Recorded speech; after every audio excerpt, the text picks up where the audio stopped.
we can like really break it down to the simplicity of like so many moment to moment acts are actually making love with the earth. It's, the air we're breathing, the water we're drinking, the food we're eating is literally creating life within us and allowing for us to move forward. And so we can, even experience the connection through those simple daily practices that we do and feel that love and belonging.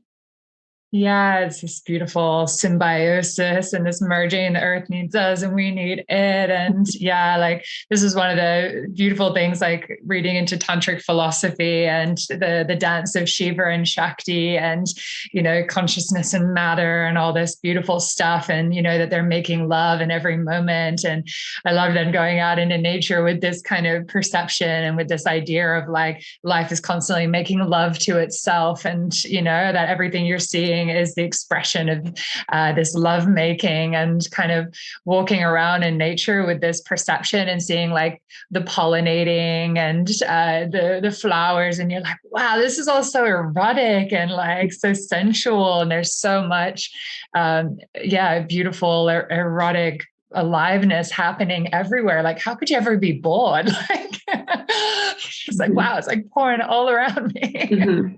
Totally. Yeah.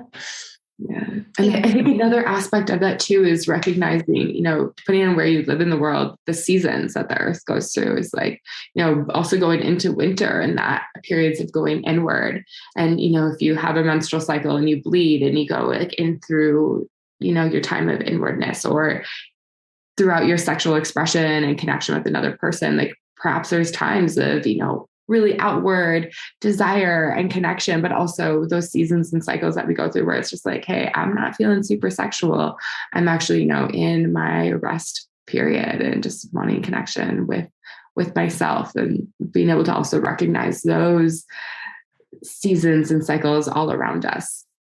And so, yeah, it's like stepping out of that linear way that people usually see life, that it's just like, oh yeah, you're in a relationship, so you'll be turned on, or like, X equals Y, and like this linear progression, and then into this much more cyclical, fractal kind of way of being, where there's all these different cycles and all these different patterns, and you kind of start feeling yourself in the rhythm and the flow of that. And it was like such life-changing kind of things, like getting in touch with the cycles, and as well, like, living in one place for long enough that I went through all the seasons and seeing all the changes. And like in the suburbs, I found when I was growing up, like I didn't really notice the seasons. Like you felt the temperature change, but like there's so many imported, like from other countries, all the stuff. So there wasn't like the autumn leaves falling, and I wasn't seeing spring specifically having more flowers. And I was just kind of like, oh yeah, we don't really have that in Australia. And then suddenly I was like, once I was living out in the bush and in the like natural kind of habitat, I was like, wow, there's so much spring and there's so much autumn, and like, look at all these cycles and changes. And I felt like it really affecting me on a deeper level as well. So I like that you're bringing that up. And it's definitely menstruating as well, getting in touch with those cycles. It really shifts a lot. Yeah. And how do you feel like your tantric perspective, besides like the erotic elements, like how do you feel like that infuses with your eco-sexuality or eco work?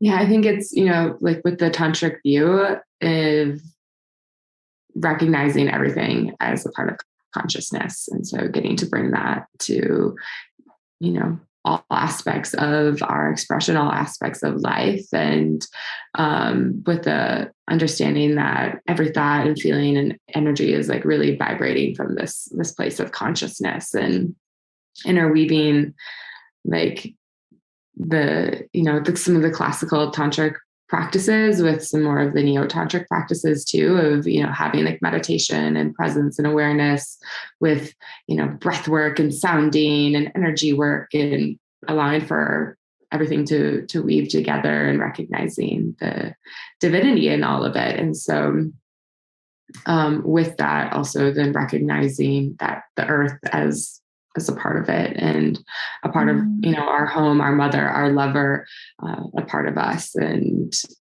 really having that devotion to nature and rewilding and connecting to our true nature.